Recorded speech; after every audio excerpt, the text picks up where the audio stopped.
Thakur class के हमारे YouTube channel में आपका स्वागत है। दोस्तों, बैगा जनजाति के बारे में हम बात कर रहे थे और आज हम इसके बारे में और कुछ प्रश्नों पर चर्चा करेंगे। दोस्तों, इसका जो आधार है सामाजिक संरचना पे बात करेंगे। प्रश्न संख्या 1 है, बैगा जनजाति किस प्रकार की गोत्र व्यवस्था का पालन करती है? ऑप्शन ए अग्निवंशी, option B totemic, option C प्रजातिगत, ऑप्शन डी भौगोलिक। दोस्तों, बैगा जनजाति जो है वो टोटमवादी या टोटमिक गोत्र व्यवस्था का पालन करती है। ऑप्शन ए सही होगा। दोस्तों, प्रश्न संख्या 2 की ओर बढ़ते हैं। बैगा जनजातियों में विवाह संबंधी नातेदारी किस प्रकार की होती है? ए समपक्षी, ए जो बी ऑप्शन है विषम पक्षी, सी है इन सब की, डी इसमें से कोई नहीं। सी है दोनों, सी ऑप्शन है दोस्तों दोनों करके, तो इसका ऑप्शन जो होगा वो समपक्षी होगा। प्रश्न संख्या 3, बैगा जनजाति में विशिष्ट स्थिति में परिवार के सदस्य एक दूसरे से किस प्रकार संवाद करते हैं? ऑप्शन ए प्रत्यक्ष संवाद, ऑप्शन बी है अप्रत्यक्ष संवाद, ऑप्शन सी है माध्यमिक संवाद या संबोधन, डी इसमें से कोई नहीं।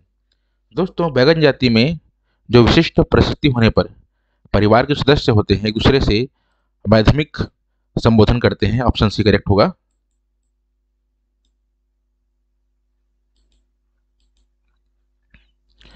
दोस्तों, प्रश्न संख्या 4 की ओर बढ़ते हैं। बैगा जनजाति का परिवार किस प्रकार का होता है? ए मातृवंशी, ए पितृवंशी, सी समवंशी, डी इसमें से कोई नहीं। दोस्तों, बैगा जनजाति का जो परिवार होता है वो पितृवंशी होता है। ऑप्शन बी करेक्ट होगा। दोस्तों, बैगा जनजातियों में संपत्ति का हस्तांतरण किसको होता है? ए पुत्रियों को, बी पुत्रों को, सी पत्नी को, डी भाइयों को। तो बैगा जनजातियों में जो संपत्ति का हस्तांतरण है वो होता है पुत्रों को। ऑप्शन बी करेक्ट होगा। दोस्तों, प्रश्न संख्या 6 की ओर जाएंगे। बैगा जनजातियों के प्रमुख गोत्रों में कौन सा शामिल नहीं है? A Dadiya, B Udariya, C Pandav, D Karkutiya. दोस्तों, जो गोत्र शामिल नहीं है वो है Pandav. Option number C correct होगा। दोस्तों, प्रश्न संख्या 7 की ओर जाएंगे। बैगा जनजाति के लोग किस प्रकार की कृषि करते हैं? ए आधुनिक कृषि, बी जैविक कृषि, सी स्थानांतरण कृषि, डी इसमें से कोई नहीं। दोस्तों, बैगा जनजाति के लोग जो कृषि करते हैं उसको बोलते हैं स्थानांतरण कृषि, जिसको बेवर कृषि भी बोलते हैं। ऑप्शन नंबर सी करेक्ट होगा। प्रश्न संख्या 8, बैगा जनजाति की भाषा किस परिवार से संबंधित है? किस परिवार संबंधित है? Option A Dravid, option B Arya, option C Tibbat Burmi, option D इसमें से कोई नहीं। दोस्तों, बैगा जनजाति की जो भाषा होती है वो द्रविड़ भाषा से संबंधित है। ऑप्शन नंबर ए करेक्ट होगा। प्रश्न संख्या 9, बैगा जनजाति के लोग किस देवता की पूजा करते हैं? Option A Shiva, option B Vishnu, option C Buddha, option D Surya. दोस्तों, इसका आंसर होगा ऑप्शन नंबर डी सूर्य। दोस्तों, जीवन संस्कार के बारे में बात करेंगे। प्रश्न संख्या 1, बैगा जनजाति में प्रसव कराने वाली महिला को क्या कहा जाता है? ए दाई, बी ऑप्शन है गौंजी, सी है वैद्य, डी है झाड़न। दोस्तों, बैगा जनजाति में प्रसव कराने वाली महिला को बोलते हैं ऑप्शन नंबर बी गौंजी।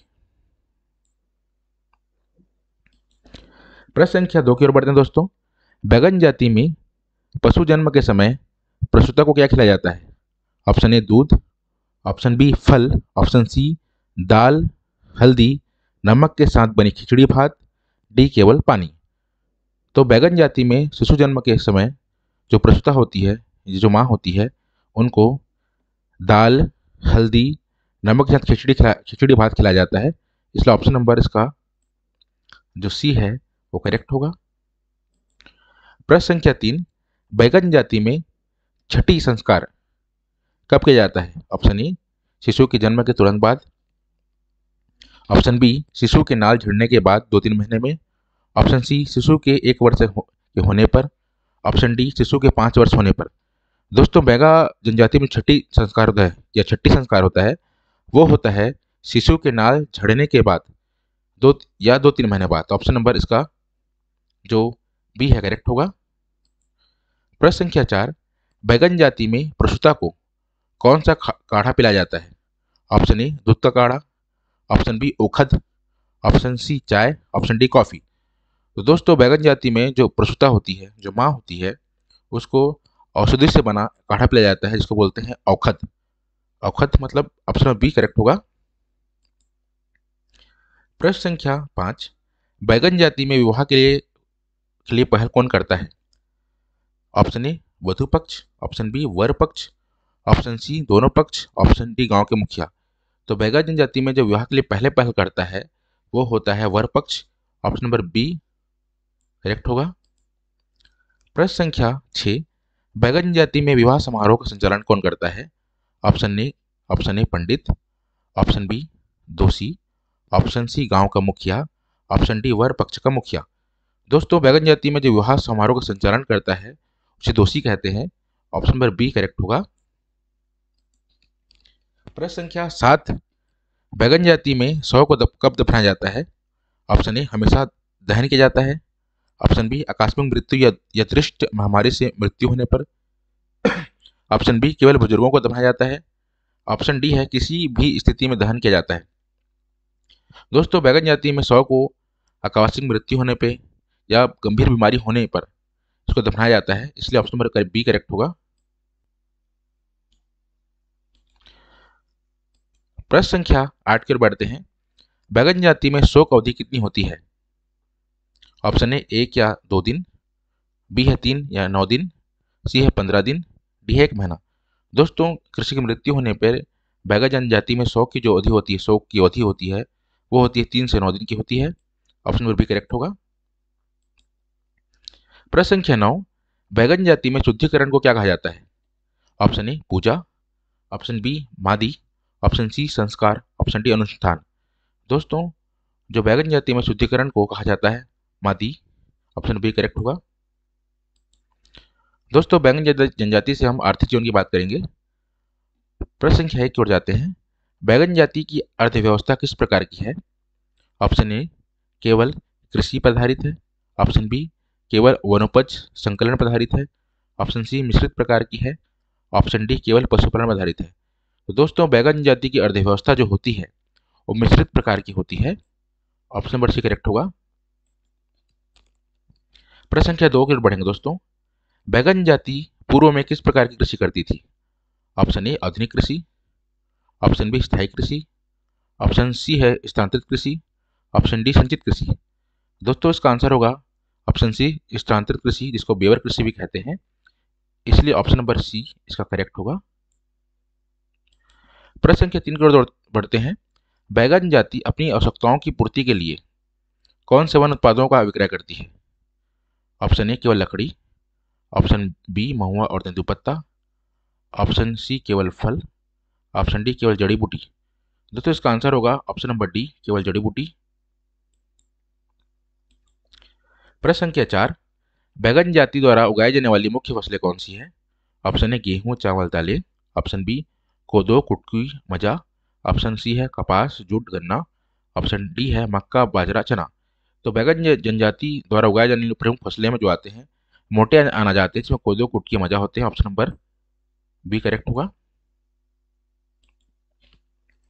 प्रश्न संख्या 5 की ओर बढ़ते हैं। बैगन जाति अपनी आय के लिए कौन सा कार्य करती है? ऑप्शन ए केवल कृषि, ऑप्शन बी शिकार, मत्स्य खेत, मजदूरी, ऑप्शन सी व्यापार, ऑप्शन डी केवल पशुपालन। तो बैगन जाति अपने आय के लिए जो करती है वो शिकार करती है, मत्स्य खेत करती है, मजदूरी करती है। ऑप्शन नंबर बी करेक्ट होगा इसका।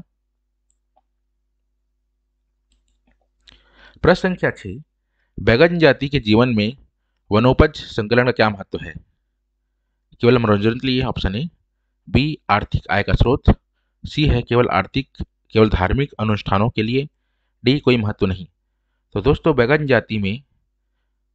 जाति के जीवन में वनोपज संकलन का जो महत्व है वो आर्थिक आय का स्रोत है, इसलिए ऑप्शन नंबर उसको बी करेक्ट होगा। प्रश्न संख्या 8 की ओर बढ़ते हैं दोस्तों। बैगन जाति के जीवन में स्थानांतरित कृषि का क्या महत्व है? ऑप्शन ए आधुनिक कृषि तकनीक का उपयोग, ऑप्शन बी है दोस्तों ये भूमि के संरक्षण के लिए, ऑप्शन सी है खाद्य उत्पादन का एक तरीका, डी है इसमें इसको नहीं। तो दोस्तों बैगन जाति में जीवन में जो स्थानांतरित कृषि होती है उसका उपयोग होता है भूमि के संरक्षण के लिए की जाती है, महत्व है उसका। तो इसका आंसर नंबर बी करेक्ट होगा। प्रश्न संख्या 9, बैगन जाति की अर्थव्यवस्था को किस प्रकार वर्णित किया जा सकता है? ऑप्शन ए आधुनिक, ऑप्शन बी पारंपरिक, ऑप्शन सी विकसित, ऑप्शन डी इसमें इसको नहीं। तो बैगन जाति की जो अर्थव्यवस्था है दोस्तों वो आज भी पारंपरिक है, ऑप्शन नंबर बी करेक्ट होगा। हम दोस्तों अब परंपरागत न्याय व्यवस्था की बात करेंगे बैगन जाति की। प्रश्न संख्या 1, बैगन जाति में विवाद निपटाने के लिए मुख्यतः किस व्यवस्था का प्रयोग किया जाता है? ऑप्शन ए केवल आधुनिक न्याय व्यवस्था का, ऑप्शन बी केवल परंपरागत न्याय व्यवस्था का, ऑप्शन सी है आधुनिक और परंपरागत दोनों न्याय व्यवस्था का, डी कोई नहीं। दोस्तों बैगन जाति में विवाद निपटाने के लिए मुख्यतः जो व्यवस्था होती है वो आधुनिक भी है और परंपरागत न्याय व्यवस्था भी है। ये ऑप्शन नंबर सी करेक्ट होगा।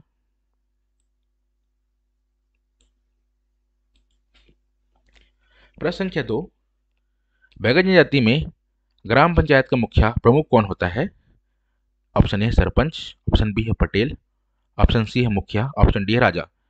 दोस्तों बैगन जाति में ग्राम पंचायत का जो प्रमुख होता है उसे बोलते हैं Patel, option number B correct होगा।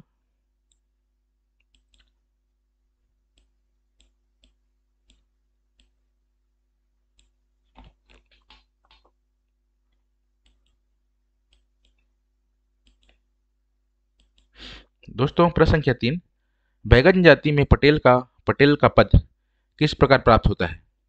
ऑप्शन ए चुनाव द्वारा, ऑप्शन बी नियुक्ति द्वारा, ऑप्शन सी है वंशानुगत, ऑप्शन डी योग्यता के आधार पे। तो दोस्तों बैगन जाति में जो पटेल का पद होता है वो वंशानुगत होता है, ऑप्शन नंबर सी करेक्ट होगा। प्रश्न संख्या 4, बैगन जाति में महिलाओं की भागीदारी कैसी होती है? ऑप्शन ए सक्रिय, ऑप्शन बी निष्क्रिय, ऑप्शन सी सीमित, ऑप्शन डी कोई नहीं। तो दोस्तों बैगन जाति में महिलाओं की जो भागीदारी होती है वो निष्क्रिय होती है, ऑप्शन नंबर बी इसका सही आंसर है। प्रश्न संख्या 5, यदि ग्राम स्तरीय जाति पंचायत कोई मामला नहीं सुलझा पाती तो वह कहाँ भेजा जाता है? ऑप्शन ए उच्च न्यायालय में, ऑप्शन बी जिला न्यायालय में, ऑप्शन सी परगना या जिला स्तरीय जाति पंचायत में, ऑप्शन डी पुलिस। दोस्तों इसका आंसर होगा ऑप्शन नंबर सी करेक्ट होगा, परगना या जिला स्तरीय पंचायत भेजा जाता है, सी आंसर करेक्ट होगा इसका।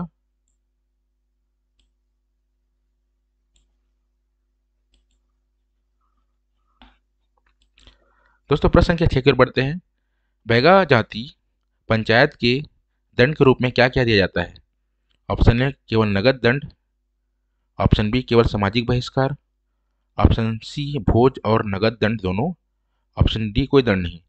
तो दोस्तों बैगा जनजाति पंचायत में दंड के रूप में भोज और नगद दोनों दिया जाता है, ऑप्शन नंबर सी करेक्ट होगा। दोस्तों लोक परंपरा में बात करेंगे बैगा जनजाति से। प्रश्न संख्या 1 देखते हैं दोस्तों, बैगा जनजाति किसके लिए मानी जाती है? अपनी विशिष्ट वेशभूषा, ऑप्शन ए, ऑप्शन बी अपनी विशिष्ट लोकगीत एवं लोकनृत्य, ऑप्शन सी है अपनी विशिष्ट कृषि पद्धति, ऑप्शन डी है अपनी विशिष्ट भाषा। तो बैगा जनजाति अपनी विशिष्ट लोकगीत और लोकनृत्य के लिए जानी जाती है, सी आंसर करेक्ट होगा इसका, सॉरी बी आंसर करेक्ट होगा दोस्तों।